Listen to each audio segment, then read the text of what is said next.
ten názov predpovedá, že francúzsky buldoček je z Francúzska.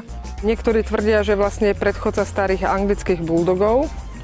Používal sa na bojové zápasy vlastne tiež proti potkanom. Až v 19.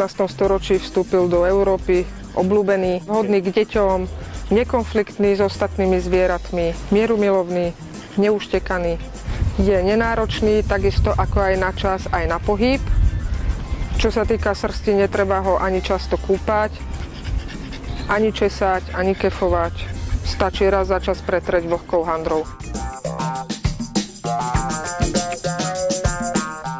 Má byť malý, krátky, zavalitý, kompaktný, čo najširšia hlava. Krk musí byť čo najsilnejší, krátky.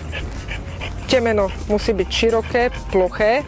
Musí členiť takto trojuholník od vrcholu nosu po čelo.